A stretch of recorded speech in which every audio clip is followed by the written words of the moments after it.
Komið sæl og blessuð og velkomin í Spursmál, mánudaginn 10. febrúar. Þetta afar óvenjulegur dagur fyrir okkur til þess að senda út þennan þátt héðan úr hádegismóunum, en tilefnið hins vegar ærið.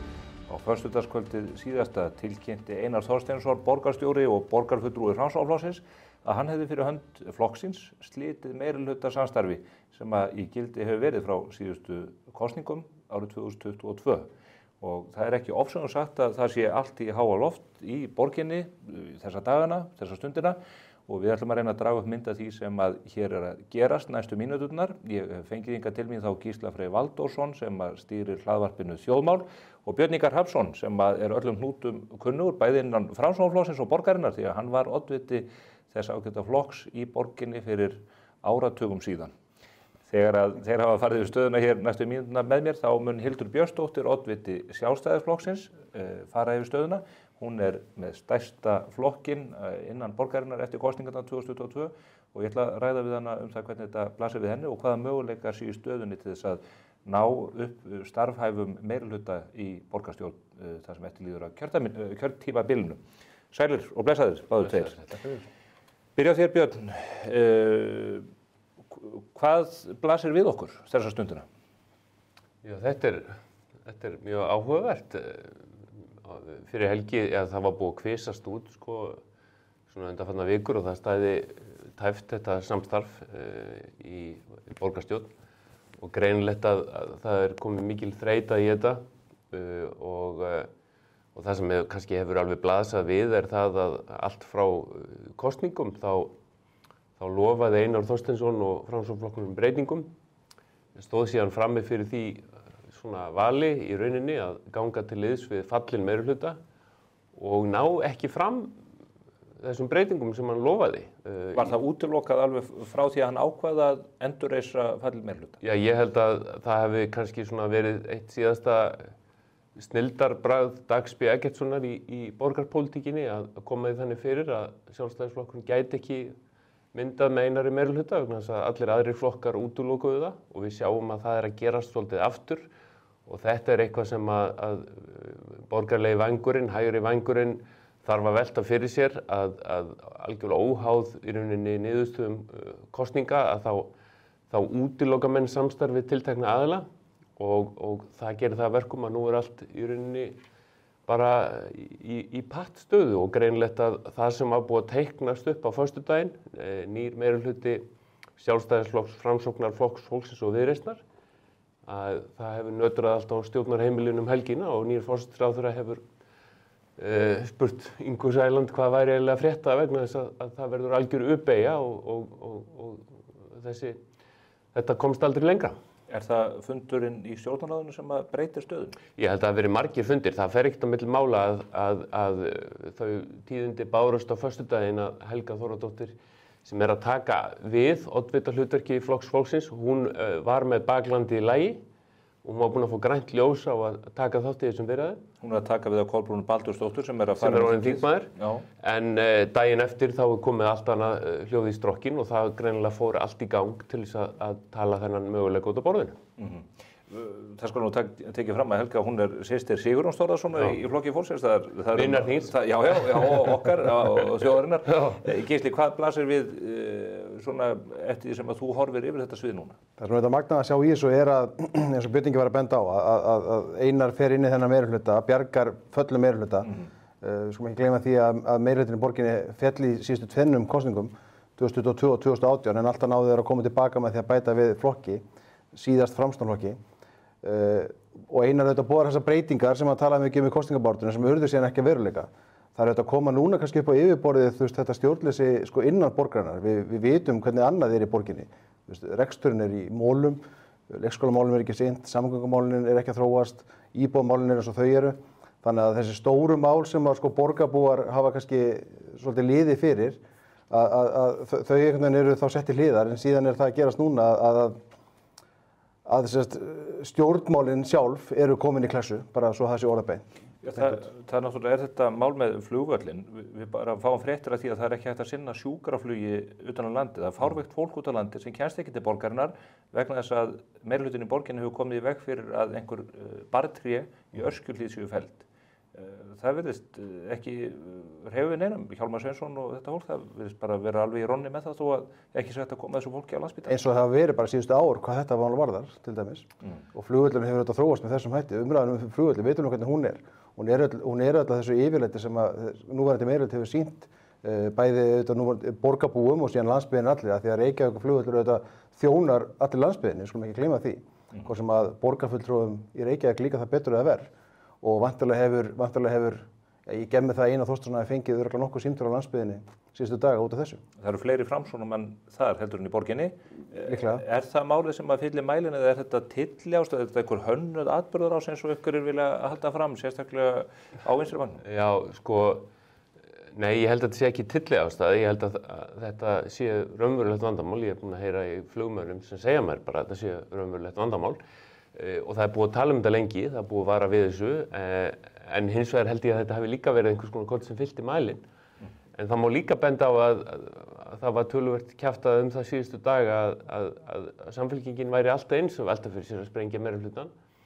Og þarna blandast inn í fullt af hlutum. Heiða Helgadóttir tekin við sem nýr leiðtogi Samfylkingarinnar, dagur nýfarinn, 18 dagar. Frá því hann sagði af sér og meirihlutin fallinn. Hún að reyna að styrkja sína stöðu, hún erfiður í hlutverki líka sem formaður sambands sveitarfélaga, það verkfall í gangi og allir sem að fylgjast með í Samfylkingunni vita það að Kristrún ætlar að breyta hjá Samfylkingunni í borginni, þannig að það líka valdatafl hjá Samfylkingunni í borgarpólitíkinni. Við sjáum nú hvernig... Ætlar hún að koma Heiðu út? Já, við sjáum nú hvað meðferð Dagur B. Eggertsson hefur fengið hjá Kristrúnu. Ég efast að Heiða telji sig eiga von á einhverju betra. Þannig að það allir að láta finna meira fyrir sér og ég held að Einar hafi nú lýst þessu ágætlega í Sprengisandsviðtali í gær. Þar sem hann sagði að til dæmis skipulagsstefna Samfylkingunnar og Pírata, þessir tafaleikir á öllum sviðum, það alveg sama hvað lagt til. Það alltaf þessi stefna sem gildir. Það var að fækka bílastæðum. Það verður að fækka bílastæðum í miðborginni og allir spyrja af hverju? Eru borgarbúar að kalla eftir því? Allar að kvart yfir því að vanti bílastæði? Samt fækka þeir kerfisbundi bílastæðum. Og þannig þetta í samgöngumálum, í alls konar málum og Einar hefur sjálfsagt bara velti fyrir sér býtu ef ég held áfram að vera borgarstjóri í meirihluta sem ekki að gera það sem ég vil að hann geri, þá engin tilgangur í að halda áfram. Svo þetta kom upp svona mál bara eins og þú varst nú að fella hér daginn, Stefán, með þetta græna gímald þarna í mjúttinni. Það kom upp svona mál sem að vekja þetta athygli og sýna hvers konar stjórnleysi borgin í. Og hvernig hefur til með Stórabjörn svara fyrir þetta mál hjá þér? Já, ekki og hún reyndar ekki svara kalli. Ég ætlaði að fá hún að hingað í þáttinn líka vegna þess að hún einn af aðalleikurunum í þessu máli en það eins og að þetta fara allt í rusl og hólfið hjá henni, póstarnir frá okkur. Já, og svona mál sem hann hefur setið upp með hann Einar, hvort sem það er fjármálin eða þetta eða samgöngumálin og margt annað. Ég veit af því að ég var nú í þessari borgarpólitík eins og þú vékst að, ég meina það er fullt af lausulandi í Úlfarsárdal sem hægt að byggja af því að það er verið að tala um þjóðarátak til þess að byggja upp.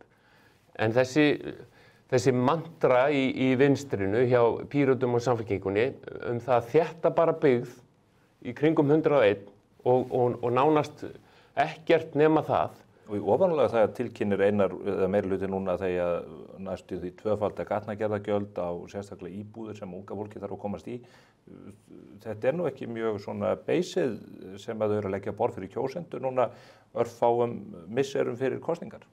Nei, og það sem athyglisvert það að Inga Sæland láti snúa sig niður. Sko, ég hefði nú haldið að hún væri svona sterkari leiðtogi heldur en að láta gera það. Vegna þess að það hefði líka verið sterkt fyrir hana, eins og bara í pólitík almennt, ef að flokkur fólksins hefði getað útskýrt sko, að hann ekki vinstri flokkur eða hægri flokkur. Hann getur myndað meirihluta í báðar áttir. En endilega verið að snúa hana niður? Inga við vitum hvernig hún er bráðlát og hún hugsar hratt og hún alveg reiðubúin til að skipta skoðun. Við þekkjum það með bókun 35 og borgarlínuna og hvað þetta teitir.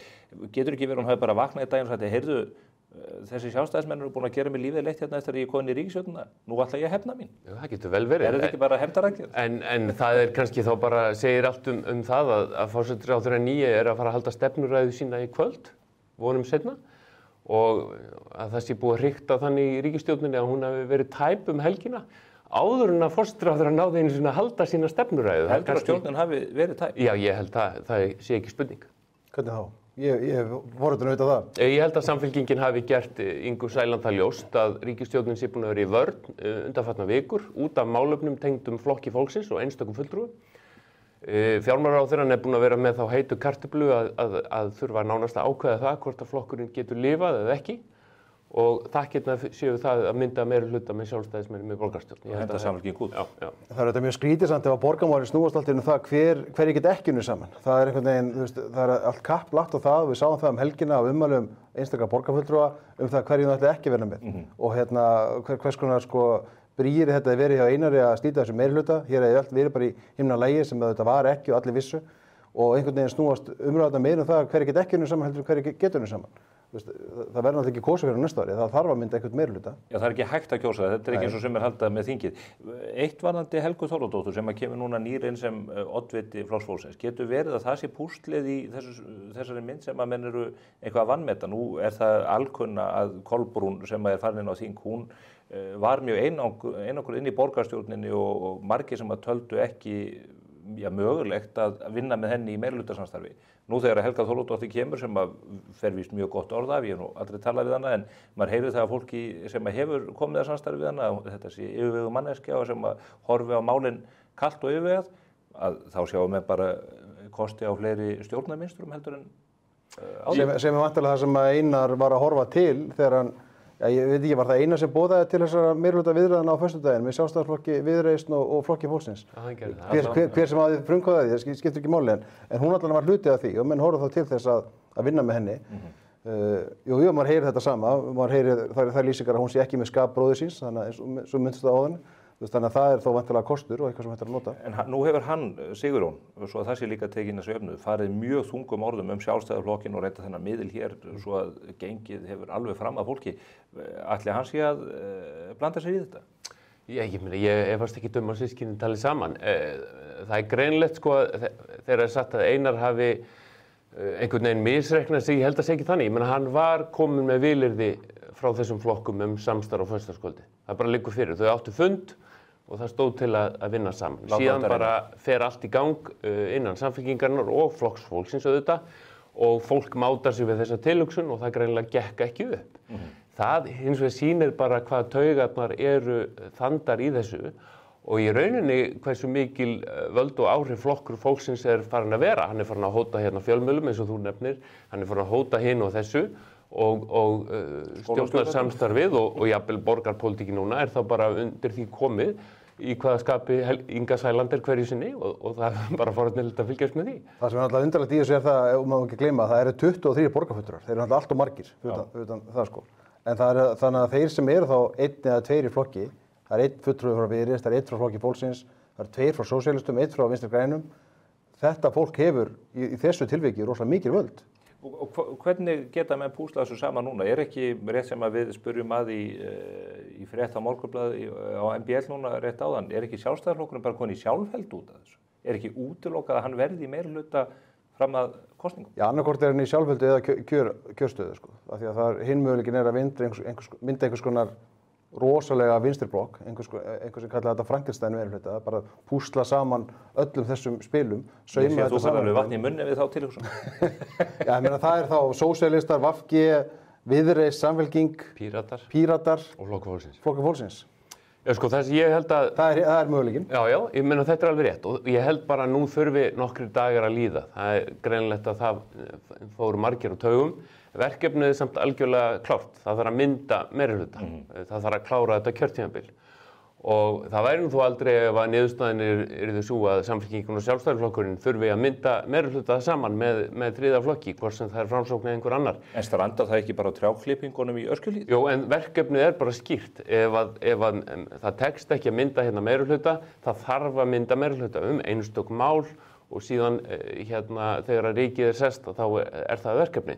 Það er ekkert ákall í samfélaginu, ekki eftir síðustu kosningar það að koma hérna með últra vinstri meirihluta. Við sáum hvernig fór fyrir Pírötum og VG og sósíalistum í síðustu kosningum. Það er okkar nýjasta mæling og það væri í rauninni ótrúlegt ef að það kæmi hérna últra vinstri meirihluti ofan í nýjustu Það væri líka, sko, alltaf Viðreisn að fara að mynda meirihluta með sósíalistum og VG. Er það einhvern veginn uppleggið hjá þeim? Það væri auðvitað mjög skrítið. Þeir mynduðu meirihluta með Flokki fólksins í þinginu.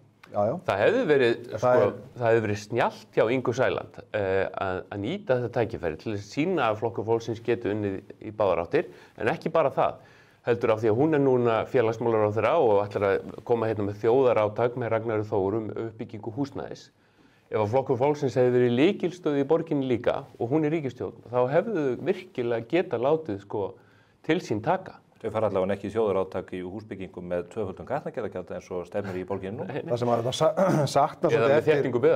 sakna svolítið eftir þessa atburði þá núna nýlega helgi er það hvað ætla menn að gera hérna næstu 15 mánuði að fram á kosningum. Við getum setið hérna allan dag og rættum mögulega meirihluta og hverjir ætla að vinna saman og hverjir ætla ekki að vinna saman. Ég veit að það er verkefnið en hvað ætla menn að mynda meirihluta? Ætla menn að taka á rekstrinum? Ætla menn að gera eitthvað í leikskólamálum? Ætla menn einhvern veginn að fara í þessi, hvað ætla menn að gera með borgarlínuna? Er það eitthvað sem við erum ennþá að ræða? Brjóta land og allt þetta. Einar Þorsteinsson kom með miklum hvelli inn í pólitíkina. Hann kemur óvænt inn í Framsóknarflokkinn, hann vinnur sigur með ríflega 18% atkvæða í borginni. Hann er að mælast auðvitað með nánast ekkert, eða mjög takmarkað fylgi núna. 3%.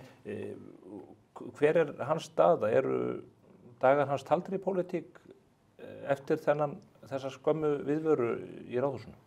Ég er ekkert endilega á því. Það er eftir hvernig hann spilar úr þessu. Það er hann hefur 15 mánuði, eins og ég sagði hann, til að bæta sína stöðu. Hvernig getur hann spilað á þessu? Já, hann þarf að sýna það að hann sé tilbúin til að leiða eitthvað, til að leiða saman einhvern hóp eða vera hluta einhvern hóp, hver sem leiðir hann. Ég sagði nú áðan hérna að Sjálfstæðisflokkurinn væri mögulega í kjörstöðu, hann er stærsti flokkurinn. Þannig að það hann mælast með langmest fylgi, samkvæmt nýrri könnun sem kynnt var í síðustu vikum, yfir 30% fylgi. Já, Hildur Björnsdóttir er í rauninni með ósækjörnum hætti einhvern veginn útilokað frá því að komast í meirihluta bara með töluvert mikið fylgi og ber ekki ábyrgð á þeirri stöðu sem er í Reykjavíkurborg og hefur verið á undanförnum árum. Það hvernig spilast úr þessu, það ræður framtíð Einars í þessu. Hann er aftur, ég meina hann var umsjónarmaður Kastljóssins, hann venti sínu kvæðu kross, yfirgaf þann vettvang til þess að fara í borgarpólitíkina. Hann er núna aftur búinn að leggja allt undir. En hann hefur örugglega bara að hugsa, ég get ekki verið hérna borgarstjóri og alltaf að presentera mál sem ég er algjörlega mótfallinn og hef ekki trú á. Og með það sem hann sagði í þessu viðtali og ég hef heyrt að hann hefur verið að leggja til alls konar leiðir til þess að leysa tiltekinn vanda og bara talar algjörlega fyrir daufum eyrum. Það sem ég átta mig ekki á það hversu langur tími líður frá því að hann myndar þennan meirihluta og þangað til að hann átta sig að því að það verður bara ekki lengra komist. Hann er búinn að vera borgarstjóri núna í rúmt ár. Hann er búinn að vera formaður borgarráðs þar á undan. Já, ég hugsa brotthvarf dags og þetta með Kolbrúnu og Helgu. Það skiptir máli, persónuleikendur skipta máli. Það breytir landslæginu óumræðilega. Það breytti landslæginu þegar Katrín Jakobsdóttir fór úr ríkisstjórn og það breytti landslæginu þegar Dagur B. Eggertsson fór úr borgarstjórn. Það sjá það allir. Getur verið að hann verði kallaður á vettvang aftur til að brúa bilið? Hann fær þá eitthvað verðugt verkefni næstu mánuðina. Getur Einar náð vopnum Framsóknarflokksins nema hann verði áfram borgarstjóri? Getur hann farið í minnihluta og einhvern veginn haldið vopnum sín? Það verður mjög erfitt. Hann þarf ekki að vera borgarstjóri, hann getur verið formaður borgarráðs. Það er að segja að menn fari í einhver alvöru verkefni eða fram á kosningum, ef hann verður í minnihluta og þá held ég að hann sé honum mjög snúinn. Mjög snúinn og hérna þetta bara snýst það að þá verður hann bara spurður. Svolítið, við tókum eftir því að Sigurður Ingi reyndi hérna í síðustu kosningabaráttu, formaður Framsóknarflokksins að útskýra að það hefði svo mikið staðið til og Ásmundur var að reyna að gera það líka. Fólk hefur ekki mikla þolinmæði fyrir því það bara spyr hvað ertu búin að vera að gera? Og Einar stendur auðvitað frammi fyrir þeirri spurningu, þú ert búin að vera að hluta af þessum meirihluta tæp 3 ár, ertu fyrst að átta þig á því núna? En ef hann kæmist í meirihluta og gæti rauninni snúið blaðinu, komið með breytingar sem hann lofaði, þá getur staðan verið fljót að breytast. Ef hann verður í minnihluta, þá gunulhlaupið það að hafa farið inn á meirihluta, ekki það að hafa slitið honum á lokum. Já, staðan sem uppi núna, staðfestir það auðvitað. En Líf Magnúsdóttir, hún hefur stigið fram með stórum orðum, hún hefur meðal annars sagt að nú sé komið tími á mjög öfluga félagshyggju fram að næstu kosningum. Hvernig mun kjörtímabilið líta út? Hvað mun gerast í borginni ef að slíkur meirihluti myndast? Eru til peningar til að hrinda því í framkvæmd sem að þau dreifir Alls ekki.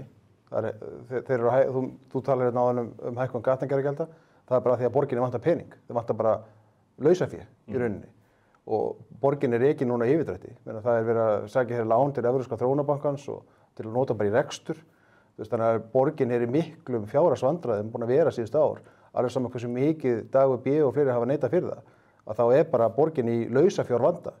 Eru Kristrún og þau í einhverja aðstöðu til þess að skera þau úr þeirri snöru? Já, það getur auðvitað verið, en Kristrún og félagar í samfylkingunni, þessari nýju samfylkingu sem þau hafa viljað kalla það svo, við tókum eftir því alþingiskosningum, þau voru með margs konar hægri áherslur. Þau yfirtrompuðu alla í orku- og virkjanamálum, bara sem dæmi. Þau eru full meðvituð það að það ekki ákall harðan vinstri meirihluta núna. Ef að samfylkingin myndi mynda núna harðan vinstri meirihluta með VG, sósíalistum og Pírötum, þá gæti það verið ávísun á afhroði næstu borgarstjórnarkosningum. Þannig að það spurning hvernig þetta endar á í rauninni. Hvað að gerast akkurat núna? Hafið þið einhverja spurnir af því hvaða raunveruleg þreifingar eiga sér stað? Það er allir að reyna að læsa möguleikann. Ég tek eftir til dæmis að núna eru þeir búin að læsa sig saman, Sanna og Líf. Þannig að sósíalistar og VG ætla að vinna saman. Það eru 3 borgarfulltrúar sem eru þá ekki til skiptana. Er það saman flokkana? Já, það er spurningin. Vegna þess að Líf gæti auðvitað gengið til liðs við þennan meirihluta sem Einar og Hildur og Viðreisn höfðu hugsað sér. En ekki ef að hún er bundin sósíalistum, það er alltaf verið að fækka möguleikunum.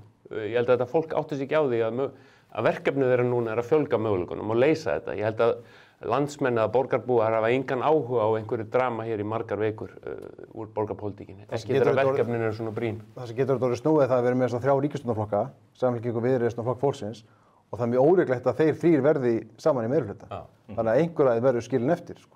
Og hvort að það veldur einhverju titringi á stjórnarheimilinu, ég veit það nú ekki.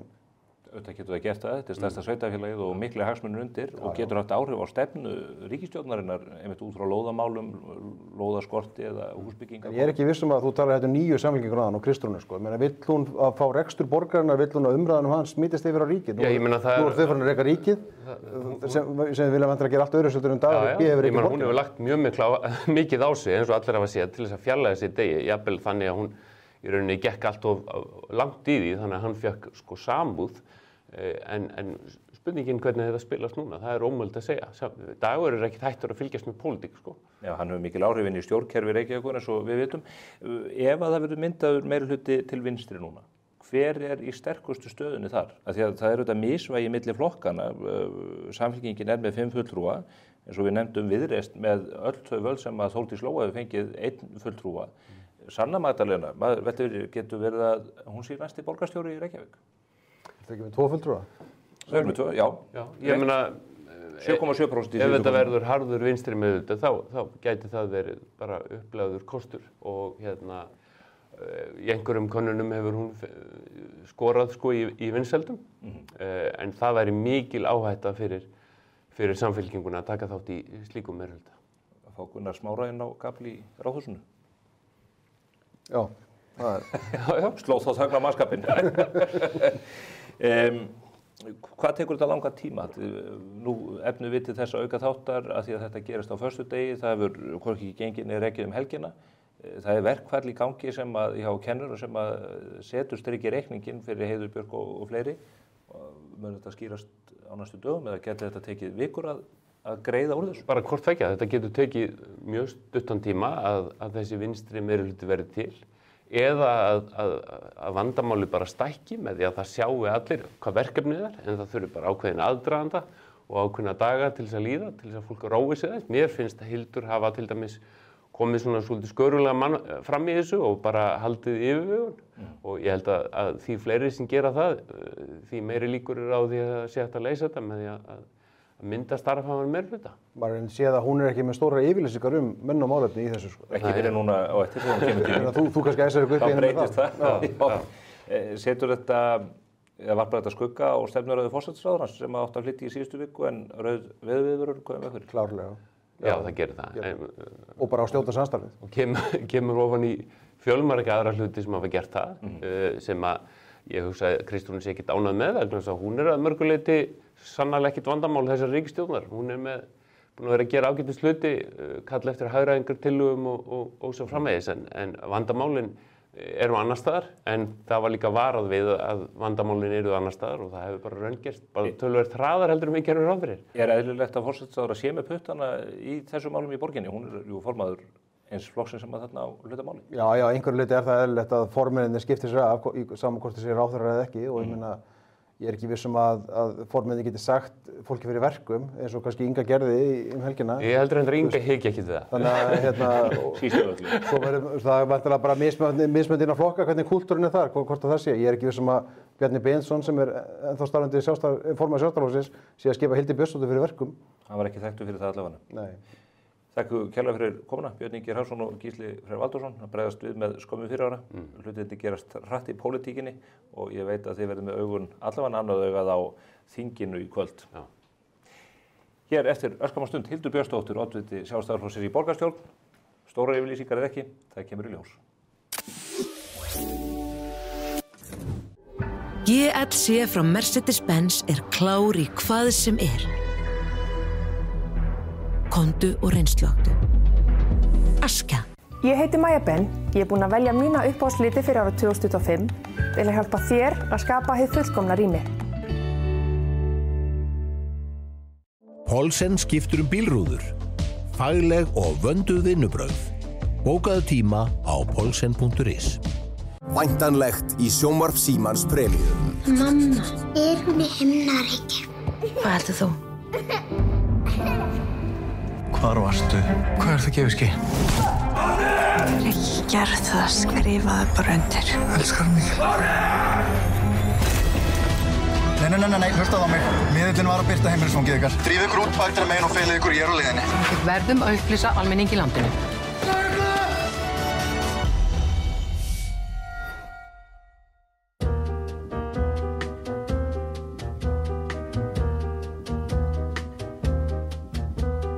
Herragarðurinn. Klæðir þig vel.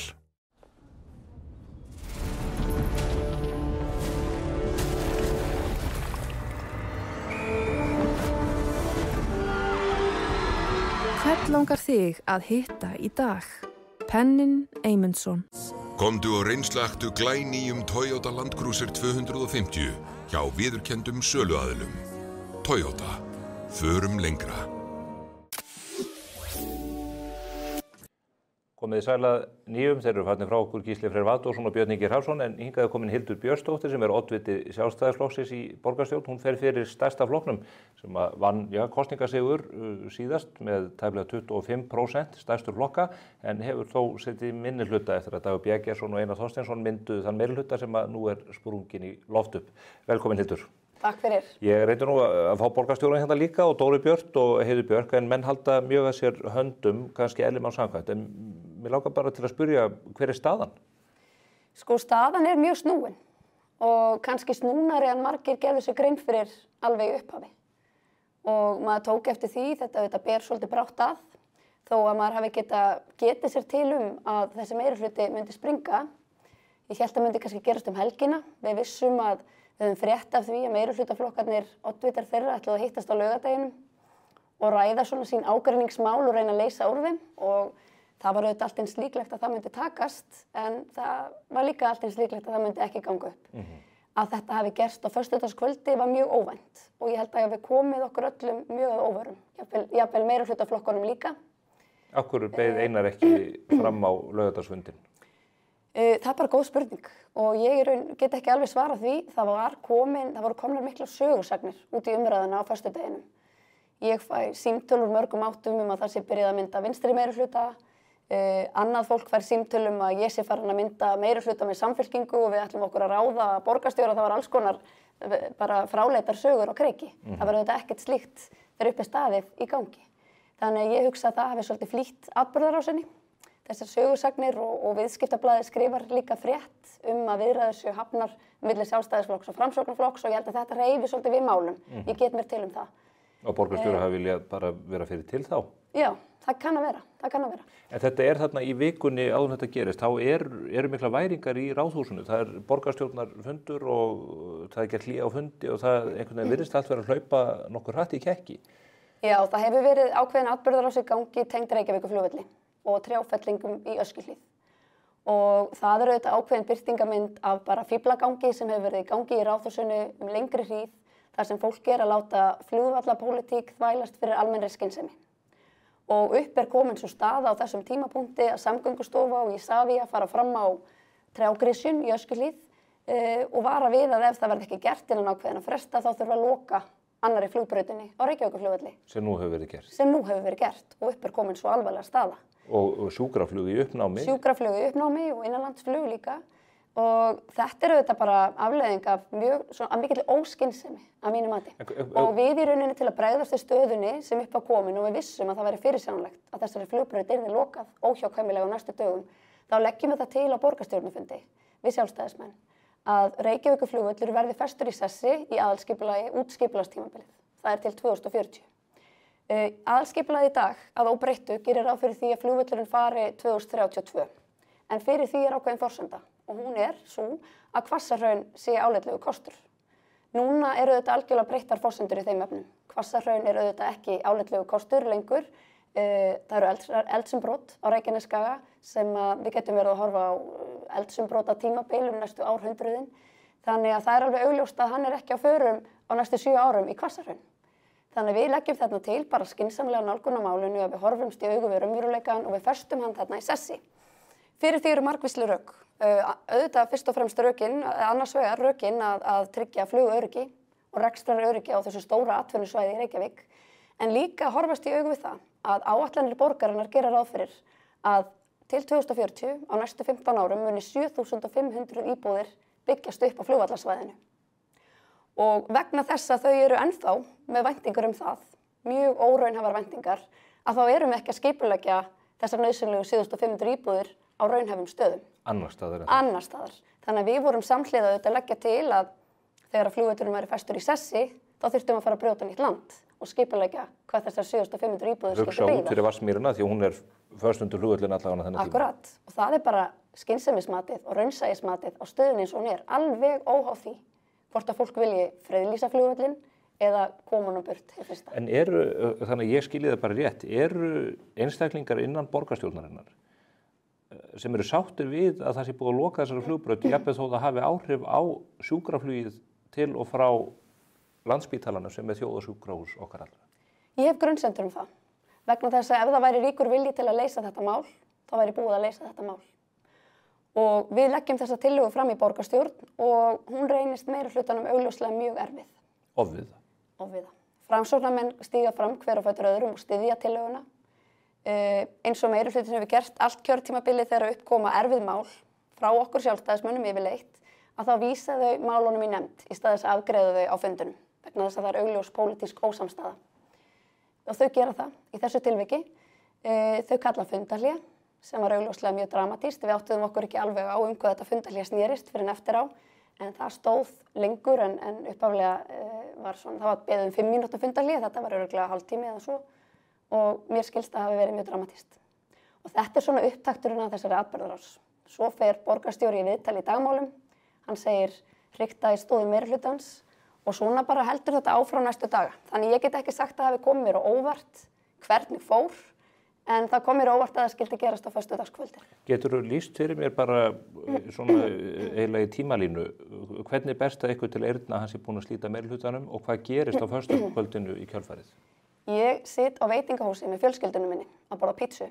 Þegar að ég fæ skilabóður 2 ólíkum áttum að meirihlutinn sé sprunginn. Ég tek strax upp símann og hringi borgarstjóra til að spyrja hann fregna.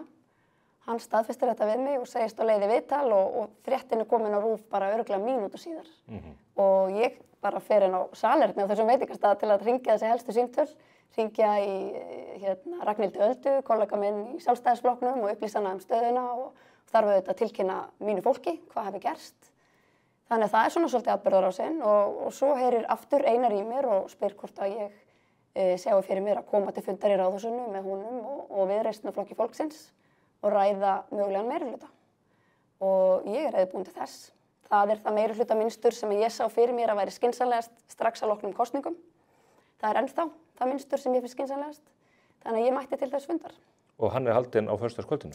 Hann er haldinn á föstudagskvöldinu og við fundum til nánast miðnættis og það var bara góður andi í því samtali og mikill samhljómur, svona við fórum yfir breiðasviðið og breiðu línurnar í málefnum, vorum ekkert farin í eitthvað skipta verkum eða neitt slíkt, en fórum yfir þessi stóru mál og það var mikill samhljómur og það var sammælst að senda þau skilaboð út að við værum búin að byrjuð í formulegum viðræðum og við værum ekki að tala við neina aðra. Nú segir Helga Þórðardóttir að svo hafi ekki verið. Já, svo gerist það í rauninni morgunin eftir að einhverjir fá smá bakþanga og kannski áttu þessu ekki alveg á hvað fælist í svona yfirlýsingum.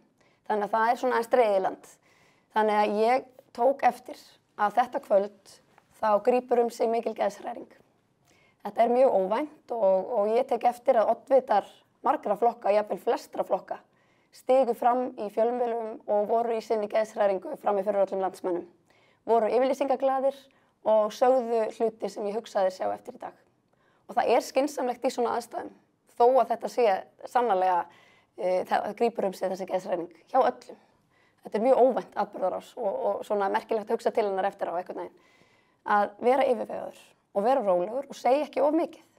Vegna þess að sú staða sem er uppkomin núna, og ég held að fólk sé hans að átta sig á, er að það er mun snúnara að mynda meirihluta í borginni, heldur en fólk reiknaði með í fyrstu. Er það vegna þessar yfirlýsinga?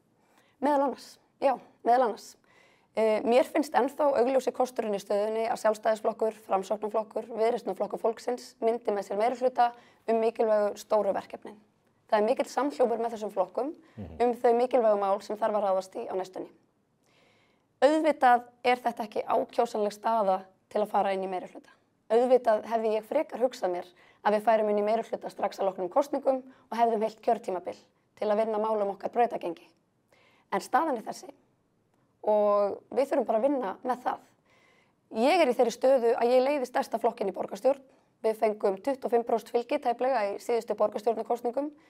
Nýleg könnun sýnir að nær þriðjungur borgarbúa treystir okkur best til þess að leiða þessa borg og þeirri stöðu fylgir auðvitað mikil ábyrgð. Og margir koma til mín með þau ráð að leyfa bara þessum vinstri meirihluta að verða til. Það verði bara flott fyrir okkur sjálfstæðismenn, það sé pólitísk leikjafræði sem að sé snjöll og við munum fara með pálmann í höndunum inn í næstu kosningar. Og leikjafræðilega þá er það sannilega alveg rétt. En verandi í þeirri stöðu sem ég er, að þá finn ég til ábyrgðar. 5 flokka óstjórntækur vinstri meirihluti getur á 15 mánuðum unnið svo mikið tjón hér í borginni að það taki að minnstakosti heilt kjörtímabil að vinda ofan af því. Hvers konar tjón er það? Við getum horft fram á miklar skattahækkanir, við getum horft fram á enn meira frost í húsnæðisuppbyggingu, leikskóla- og daggæslumálin, þau munu ekki leysast. Báknið mun halda fram að blása út og fjárhagurinn að versna og útgjalda fyllerið mun fara auðvitað á fullt. Þetta er heilmikið tjón sem hægt er að vinna. Verður flugbrautin opnuð? Flugbrautin verður sennilega ekki opnuð. Við erum að horfa fram á meirihluta sem myndi innihalda Samfylkingu, Pírata og Vinstri græn og allir þessir flokkar hafa það yfirlýst í sinni stefnu að vilja að flugvöllurinn víki og róa að því öllum árum. Þannig að ég sé ekki fram á að flugbrautin muni opna aftur. Þannig ég finna þetta til ábyrgðar í þessari stöðu að hér verði myndaður einhver meirihluti. Meirihluti utan verkefni, ábyrgur, stöðugur meirihluti sem að þeir eru búin að vinna að stóru málunum og stóru málin þau eru þessi.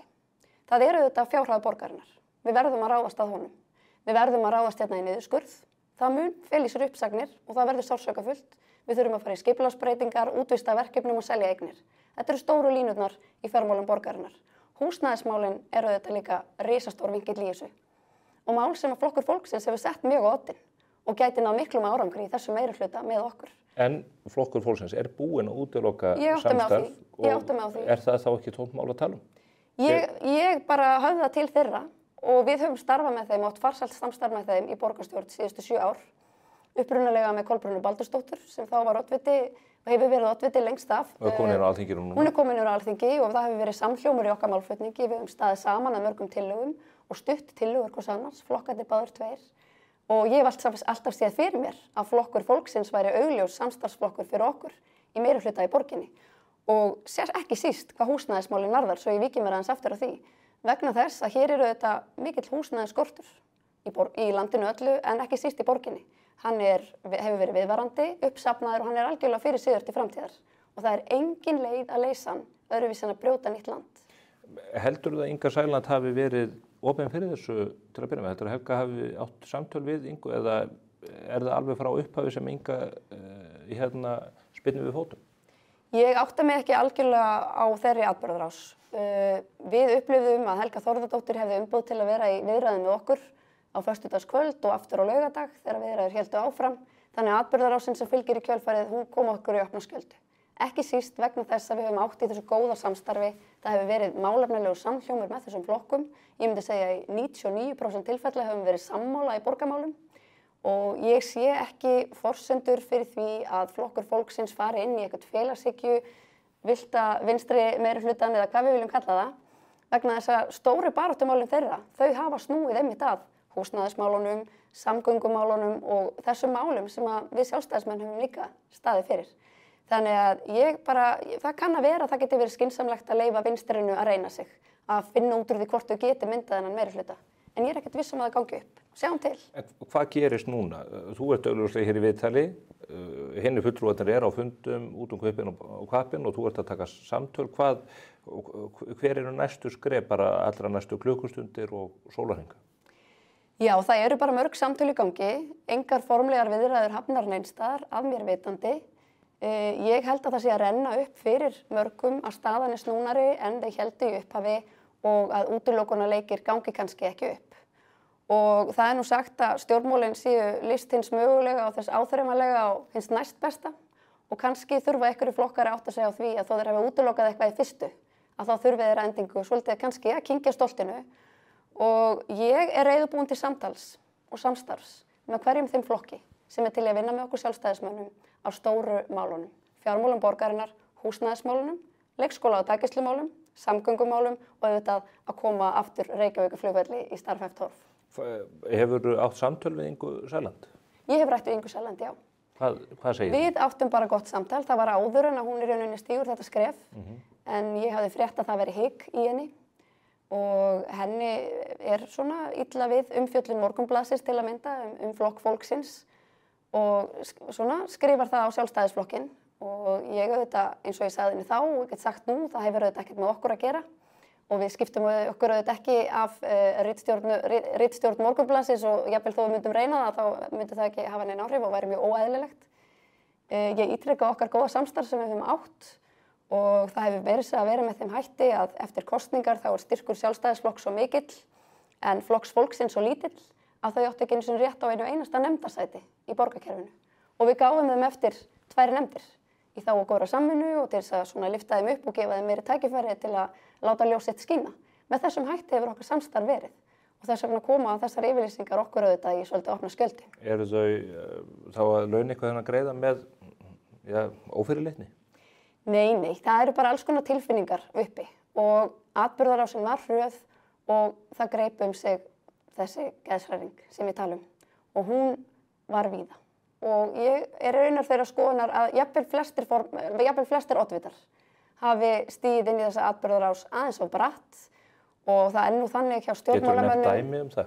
Já, það eru bara oddvitar til að mynda sumra minnihlutaflokkana og svona sem að voru auðvitað í sárum og þeim að brugðið og ég skil það er örugglega mjög erfitt að sitja við fundaborð og ætla að laga laskað samstarf en að því er slítið einhliða. Það er örugglega sárt og erfitt. En þá kannski skynsamlegt að stíga nokkur skref aftur og bak og svona kjarna sig aðeins að öðru en að maður fer á stað í yfirlýsingarnar. Þannig að ég held að óhjákvæmilega, því þegar maður teiknar þetta upp, að þá er staðan náttúrulega þannig að það er flókið að mynda meirihluta. Núna eru mikil sára milli Framsóknarflokksins og flokkana sem voru með þeim í meirihluta og erfitt að koma þeim saman í samstarf. Trúnaðarbrest. Einhverjir upplifa trúnaðarbrest. Einhverjir eru búin að læsa sig saman, aðrir eru að útiloka einhverja flokka og þetta flækir bara verulega stöðuna. Þannig að það eru 2 möguleikar. Einn er að vinstri blokkin myndi þennan 5 flokka meirihluta. Hinn möguleikin er bara að einhverjir fara að brjóta á oflæti sínu og fara að tala saman. Þannig að þetta eru bara áhugaverðir dagar og ég held að það sé mikilvægt að halda ró sinni. Eins og ég segi, þó að einhverjir telji það leikjafræðilega rétt að við sjálfstæðismenn höllum okkur aftur og vonum að vinstri meirihlutin verði til vegna þess að það verði sóknarfæri fyrir okkur í kosningum. Þá þykir mér bara allt of vænt Reykjavík og fólki sem býr í þessari borg til að láta það gerast átölulaust. Finnst þér eðlilegt að þú verði borgarstjóri ef að sjálfstæðisflokkurinn kemur að meirihluta það sem eftirliður kjörtímabilinu? Ég er ekki í stjórnmálum til að leita eftir völdum eða vegtillum. Ég er auðvitað að leita að áhrifum og ég vil vinna að verkefnum og ég er búin að telja upp svona þessar breiðu línur og þessi stóru mál sem ég er búin að starfa með öðrum flokkum að. Það verður mitt helsta áherslumál að ná árangri. Hvar í forgangslistanum er borgarstjórastóllinn? Hann er ekki í forgangslistanum. Verkefnin er í forgangslistanum. Ég fer ekki inn í neitt þann meirihluta sem ætlar ekki að ná árangri með þessi mál sem ég hef talið upp. Og það er alveg búið að reyna að freista mín, skal ég segja þér, Stefán Einar, með þessum borgarstjórastól í óæskilegum samstörfum sem ég fer ekki inn í. Hvernig samstörfum? Ég ætla bara að leyfa þér að geta þér til það. Dagur B. Eggertsson, hann er að hverfa af vettvangi, eða er horfinn af vettvangi eftir langa veru í borgarstjórninni og þessi atburðarás kemur upp ótrúlega skömmu eftir að hann hverfur af vettvangi. Er persóna hans að valda einhvers konar tómarúmi eða lausung þarna inni þegar hann heldur ekki lengur valdataumanna? Við Dagur erum ósammála margt, en það má telja honum til tekna að hann hefur verið virkilega flinkur að halda saman flóknum hóp. Og það vita allir sem hafa starfað með honum og það er ekki síst kannski þess vegna sem ég átti vona á hann yrði gerður að þingflokksformanni. Þeir hæfileikar hans hefðu væntanlega nýst mjög vel í því starfi. Þannig að það má alveg gera ráð fyrir að brotthvarf hans hafi haft mikil áhrif. Hann er flinkur að lempa ágreiningsefni og leita lausna. Hann er það. Er nauðsynlegt að kalla hann aftur að borðinu til þess að vinstri meirihluti verður fyrir valinu? Stefán, ég vona ekki. Ég vona að þau grípa ekki til þess. Þú vilt ekki fá Dagur B. Eggertsson aftur inn í Ég kann vel við Dag og ég hef góðu sambandi við oddvita allra flokka í borgarstjórn og við séum ósammála marga hluti. En hann var búinn að vera lengi og tími hans var algjörlega kominn og liðinn og ég held að sé komið tími á nýtt fólk. En talandi fólk og sambönd þá skiptir auðvitað rosalega miklu máli og kannski meira máli en margir gera sig grein fyrir. Að eiga í góðu sambandi við oddvita og fólk í öðrum flokkum. Við sjáum til að mynda þegar að ríkisstjórn er mynduð eða meirihluti er myndaður í borgarmálum að þá er það sem skiptir öllu máli er að það sé gott samband milli oddvitana og það er ekki gagnkvæmt traust. Og það er á þeim grunni sem fólk sest við samningaborð. Og það hefur kannski að einhverju leyti verið ógæfa okkar sjálfstæðismanna að við höfum skipt mjög oft oddvita. Og það hefur ekkert endilega verið vegna þess að oddvitarnir hafi verið kosnir burt, þeir hafa bara ekkert gefið kost á sér aftur. Og þá erum við oft í þeirri stöðu að eftir kosningar erum við með nýjan oddvita sem á ekki í þessu sambandi, þessu trúnaða sambandi við oddvita annarra flokka. Og það er flóknara að komast að samningaborðinu.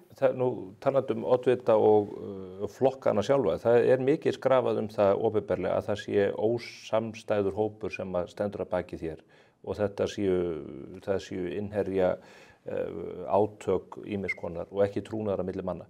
Er það eitthvað sem stendur í vegi fyrir því að aðrir flokkar vilji vinna með ykkur? Ég vísa þessu þetta bara algjörlega á bug.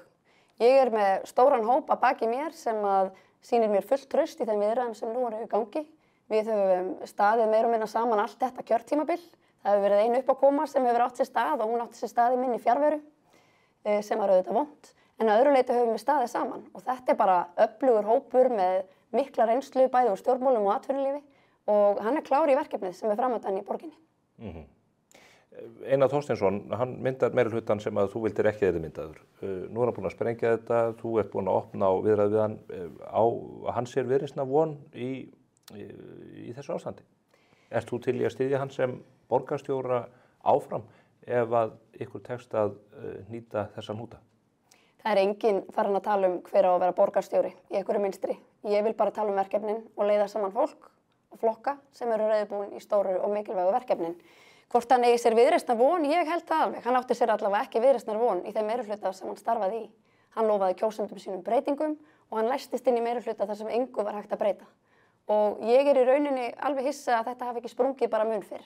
Vegna þess að það var alveg ljóst mjög snemma að þessir flokkar ættu ekki samleið og að í þessu mynstri eru þau engar breytingar. Ertu til að upplýsa hvert verður þitt fyrsta verk þegar þú kemur hérna út fyrir utan það að bölva spyrlinum? Ég mun bara halda áfram samtali við annað fólk og við erum mikið í símanum og við erum að hittast á fundum. Það eru engin formleg samtöl eða formlegar viðræður hafnar. Eru fundir boðaðir í dag? Já, það eru einhverju fundir boðaðir í dag.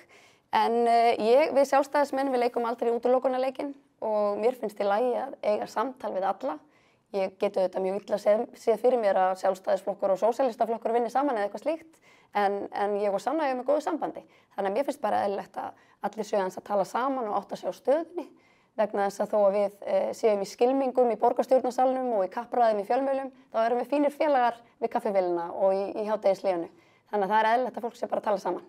Þetta segið þið öll alltaf. Sönn saga. Hildur Björnsdóttir, þakka kærlega fyrir að gefa tíma til að koma hérna og gefa okkur innsýn inn í það hvernig þetta blasir við þér. Við munum halda áfram að ræða við hina oddvitana, bæði á mbl.is og í blaðinu í fyrramálið, en við óskum ykkur góðs gengis við að greiða úr þessum stóra vanda sem þið eru komin í. Takk fyrir. Það var ekki meira á vettvangi spursmála þennan mánudaginn. Ég vona að ég þurfi ekki að hitta ykkur hér á þessu vettvangi fyrir en í fyrsta lagi á föstudaginn. Þetta er það okkar svona hefðbundni tími. Þar verða borgarmálin í brennidepli og kannski stefnuræða forsætisráðherra sem að verður flutt í kvöld. Góða stundir.